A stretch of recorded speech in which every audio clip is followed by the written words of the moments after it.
Hello, my name is Mark Ferguson, and I am the Global Head of Metals and Markets at S&P Global Commodity Insights.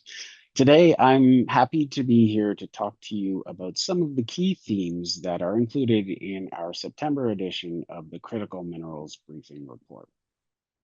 Now, before I get into some of those themes, I did want to take a moment to talk you through what are critical minerals and what are those battery materials.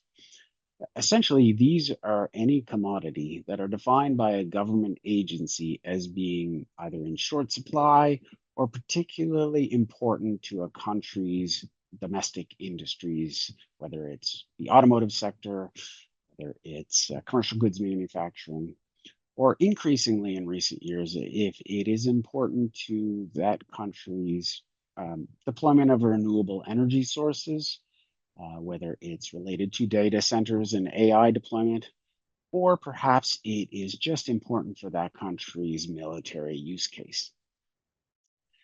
Now, in each of these countries, there's often a set of variables that dictate that list. And it often stems from the natural resource endowment of that country. So if they do not have access to a particular commodity in the geology of that country, then it often becomes more difficult to secure that supply and they rely upon imports. And therefore, in certain circumstances, those commodities are more apt to be on that country's list of critical minerals. Of course, this ranges quite widely across the mineral space, from more smaller niche markets that might include some of the rare earth elements through to copper and even onto high grade iron ore.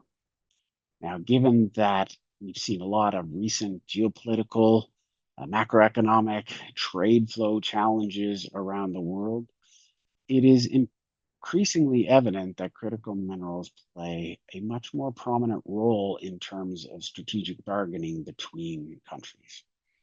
And so, with that in mind, I will move on to talk about one of the themes discussed in the report, and that's really centers on the state of the rare earth elements sector. This sector has seen tremendous amount of turmoil and is rapidly evolving. And it does center on a lot of the geopolitical discussions, the export restrictions that have become more prominent, particularly emanating from China. And that's because China holds a very dominant position, particularly in the refining of those rare earth elements. Not just the refining, but also the technology that underlies the processing of those minerals.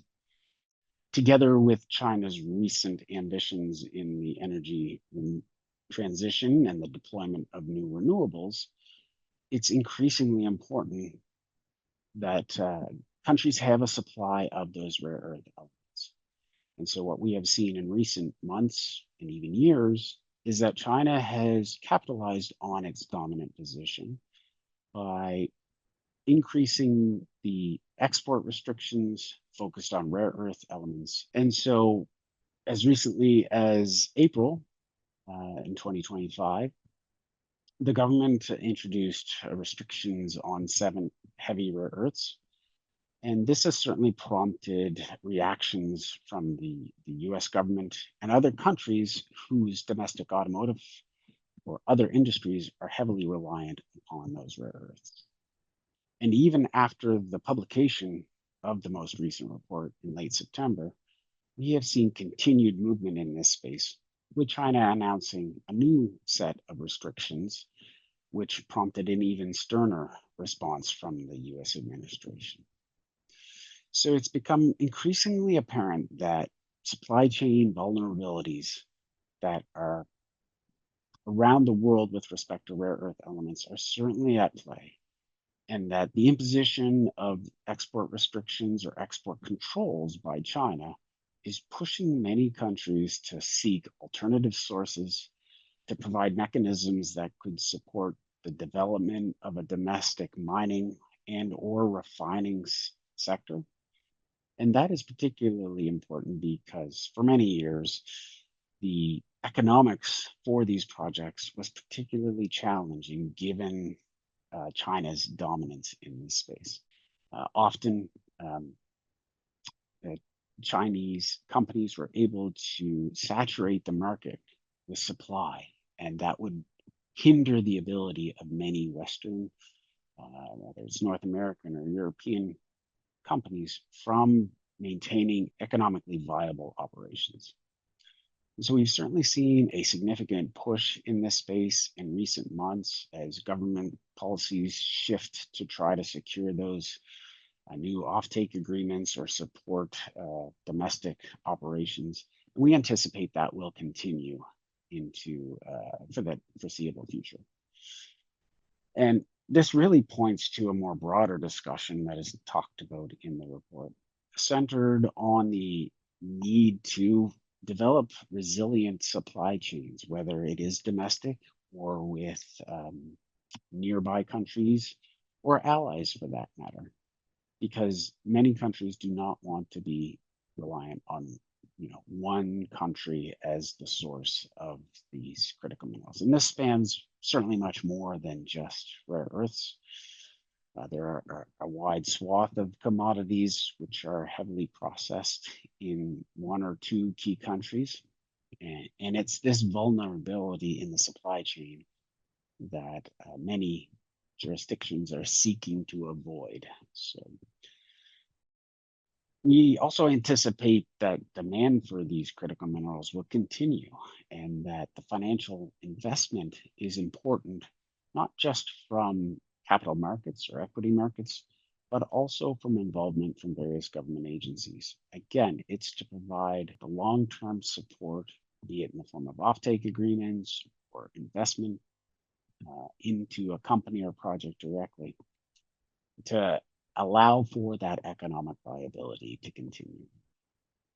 Now, our report talks through many of these options, and it also discusses some of the evolving emissions policies in the EU and other countries, which have really precipitated the need for focus on critical minerals in general. I would encourage you to certainly stay tuned for more opportunities to hear about critical mineral space, whether it's focused on copper or, as I discussed today, rare earths, but it certainly could cascade out much wider to things like zinc, which in the US is also a critical mineral, or recently uranium and even gold have been added to some of the critical minerals lists. And so this wide net of commodities is certainly dependent upon each country's particular circumstance, really drives home opportunities for many companies and equipment providers and others in the sector. So there is certainly a wide swath of opportunities across the critical mineral space. And with that, I'll wrap it up for today. So thank you for listening.